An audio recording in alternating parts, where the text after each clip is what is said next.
Yo, yo, yo, what's up, everyone? Welcome to another episode of the Frankie V podcast. I'm very, very sorry. I had to take about a month or so just to deal with some stuff.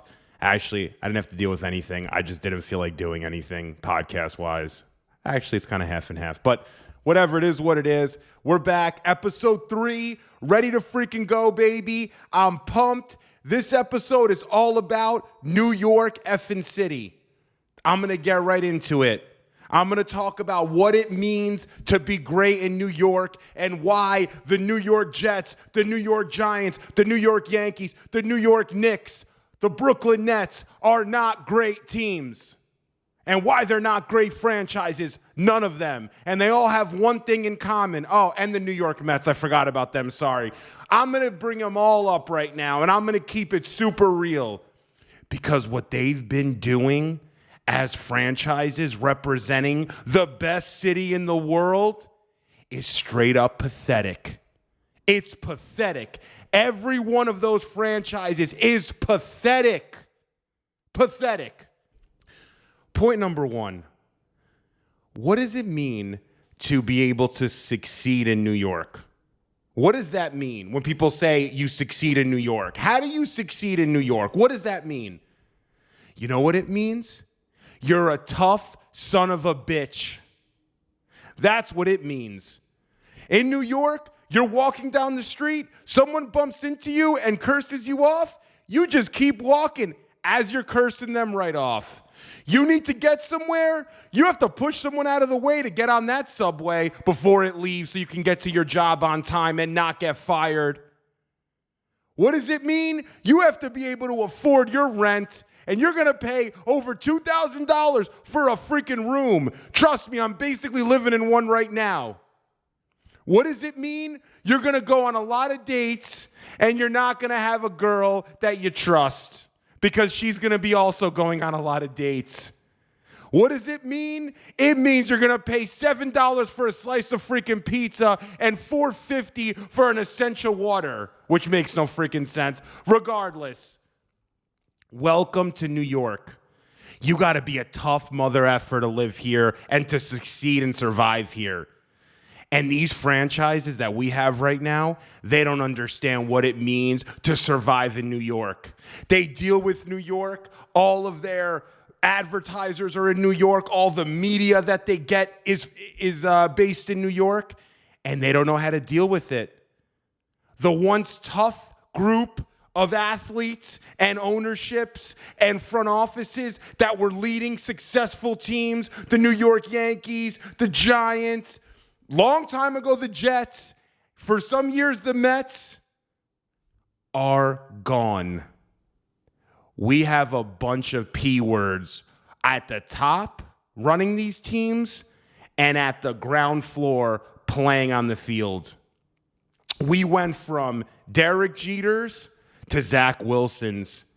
We went from Patrick Ewings to Julius Randles. We went from Tom Coughlin's to Robert Saleh.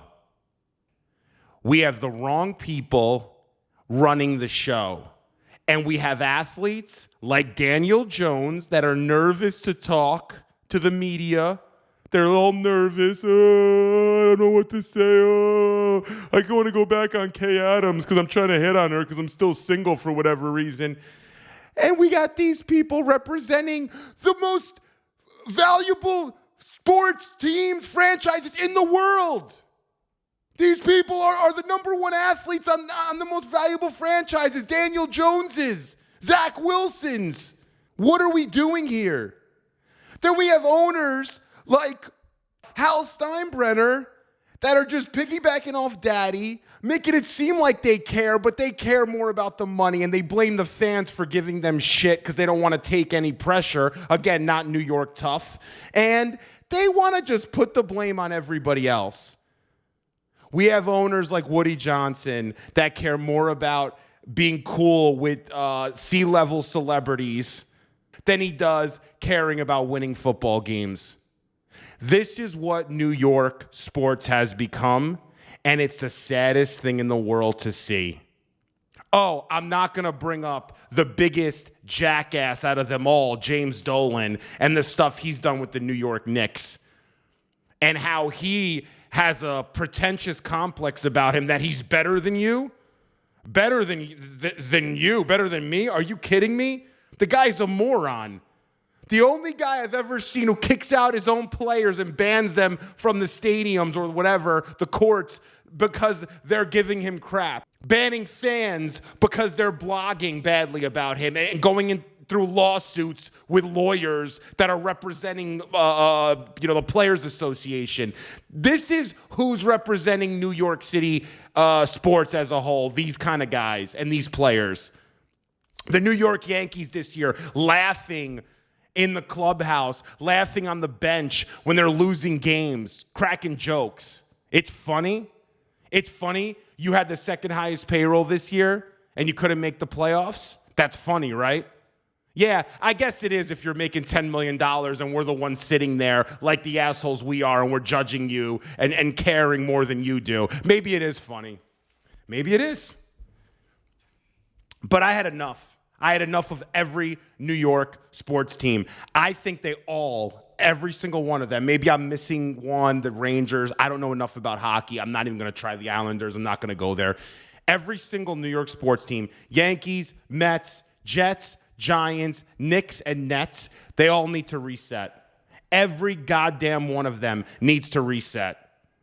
And sorry, I'm a little bit all over the place. I don't feel like editing this, and I'm not going to. This is all unfiltered, unscripted, off the top. So I might have messed up here and there. I really don't care. I mess up in a lot of things. I say dumbest things in the world sometimes. Regardless, they all need to reset. It is time for New York to be represented by players and coaches like we've had in the past. Toughness is what wins in New York. Toughness. Derek Jeter, tough. Tino Martinez, tough. Scott Brocious, tough. Mariano Rivera, tough. Tom Coughlin, Michael Strahan, Antonio Pierce, tough. Eli Manning, tough. Clutch. Joe Namath, tough. Don Maynard, tough. Oh, and we're not bringing up maybe the best of the bunch, the toughest of the bunch, Bill Parcells. You want to talk about tough? Is it a coincidence that Bill Parcells won 2 Super Bowls with the Giants as a general manager of the Jets, as a head coach? How good he was? Why? He was tough. New York wasn't bigger than him. He could deal with New York. When you're tough, New York rewards you. What do we have now? We got Zach Wilson, Daniel Jones, Julius Randle. Do we realize how pathetic this is? Francisco Lindor. Give me an effing break. Give me a break. It's not working. It's not how you win here. The media's too tough. Going to work is too long. There's too much traffic. You don't want to wait in traffic and you hate the world. It's too hard. You got to be a mother effer.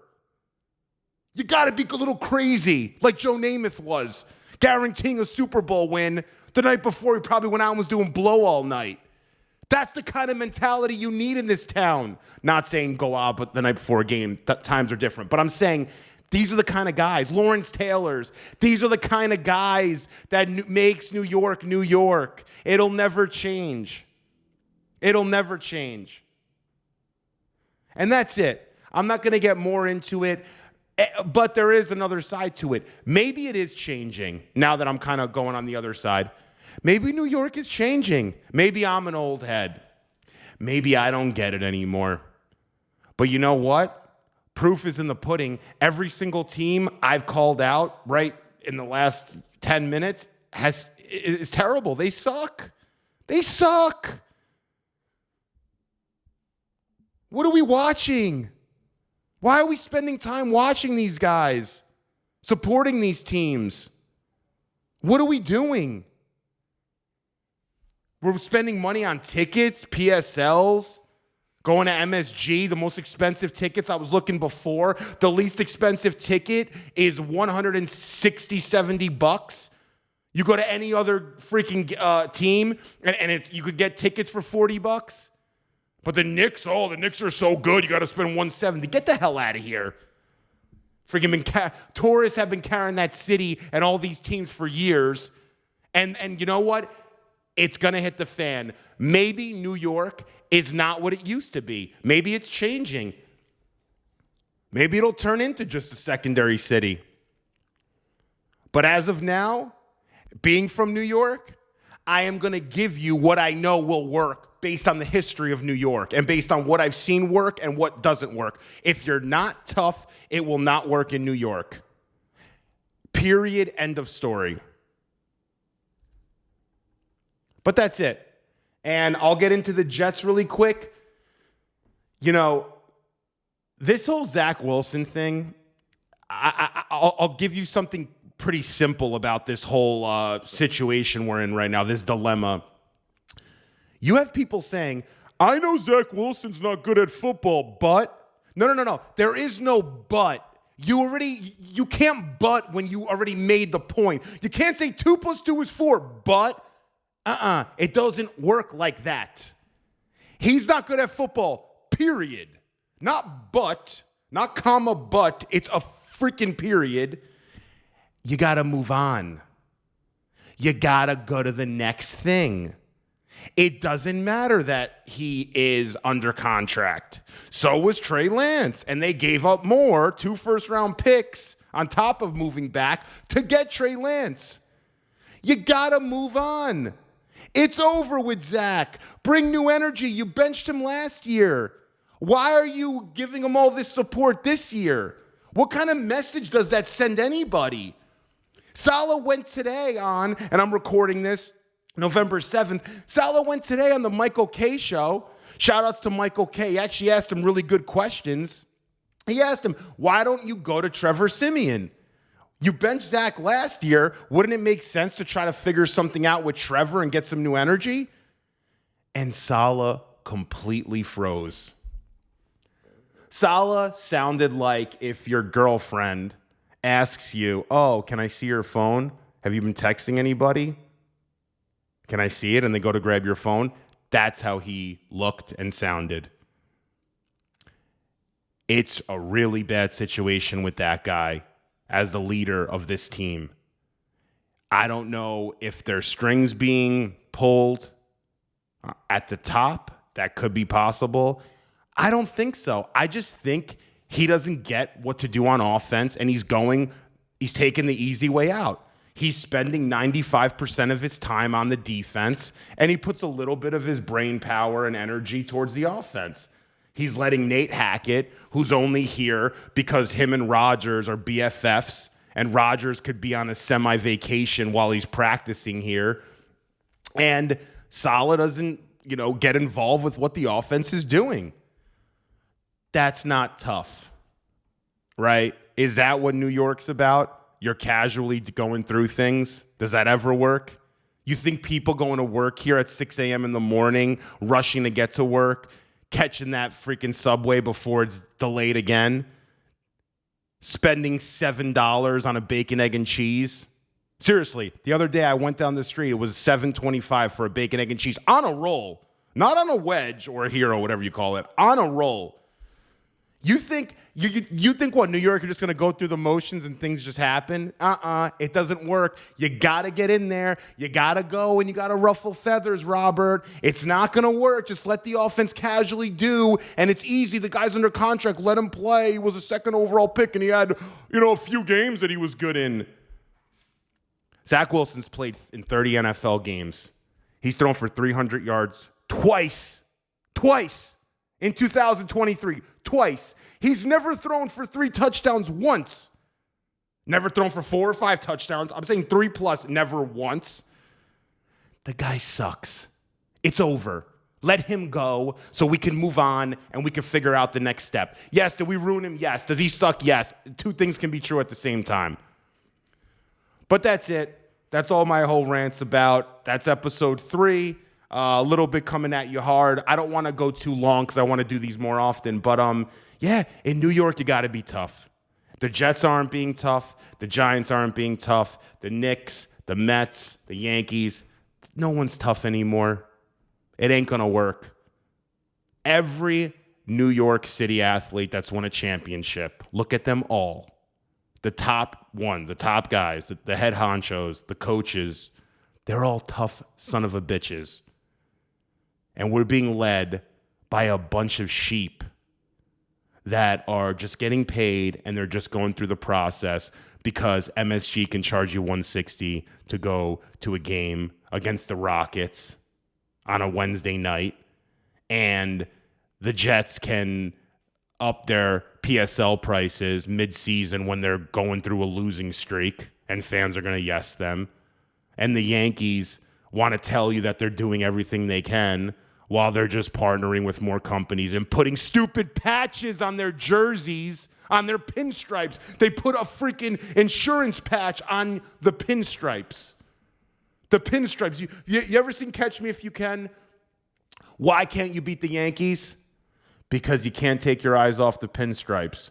Well, now you will take your eyes off the pinstripes because you don't want to see that stupid patch on the side.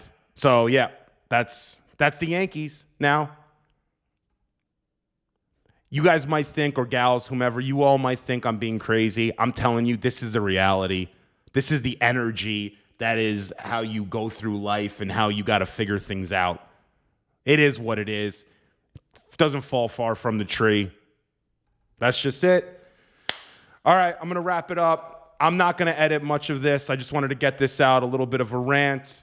Episode 3 in the books. I'll be back.